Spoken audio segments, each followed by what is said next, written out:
impersonally obscene. A harsh feminine cackle followed it. Deborah had only been in Urbana for 18 months, but she knew better than to pause or to register that she had heard at all. Her strides long and purposeful, she stepped off the curb to get into her car. Someone grabbed her from behind. "Oh, baby, ain't you sweet?" The man, 6 inches taller than she and wiry as a spring, stank. But not from liquor. In the split second it took her to read his glassy eyes, she understood that he wasn't pumped high on whiskey, but on chemicals that would make him quick instead of sluggish. Using both hands, she shoved her leather briefcase into his gut. He grunted and his grip loosened. Deborah wrenched away and ran, digging frantically for her keys. Even as her hand closed over the jingling metal in her pocket, he grabbed her, his fingers digging in at the collar of her jacket. She heard the linen rip and turned to fight. Then she saw the switchblade, its business end gleaming once before he pressed it against the soft skin under her chin. "Gotcha," he said, and giggled. She went dead still, hardly daring to breathe. In his eyes she saw a malicious kind of glee that would never listen to pleading or logic. Still, she kept her voice low and calm. "I've only got $25. Jabbing the point of the blade against her skin, he leaned intimately close. Baby. You got a lot more than $25. He twisted her hair around his hand, jerking once, hard. When she cried out, he began to pull her toward the deeper dark of the alley. "Go on and scream," he giggled in her ear. "I like it when they scream. Go on." He nicked her throat with the blade. "Scream." She did, and the sound rolled down the shadowed street, echoing in the canyons of the buildings.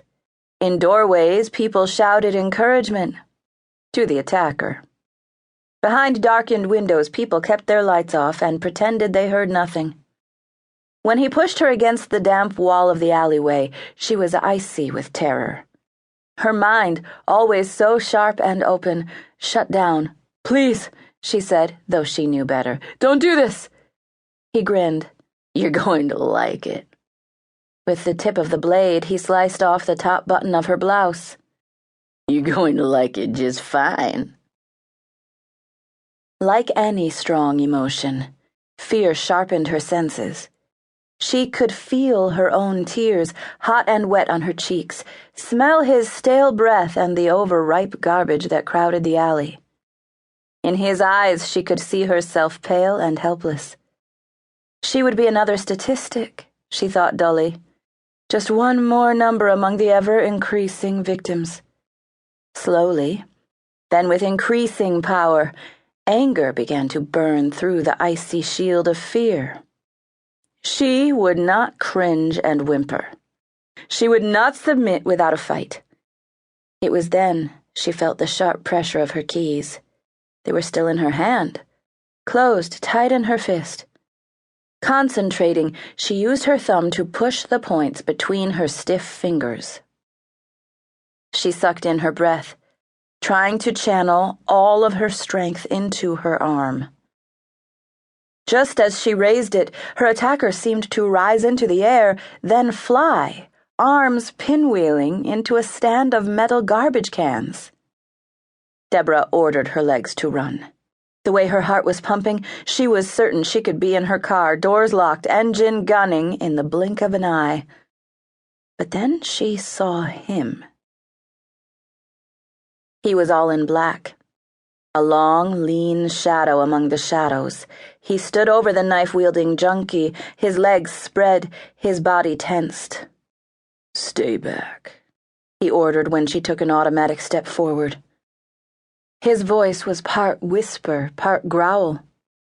"I think—" "Don't think," he snapped without bothering to look at her.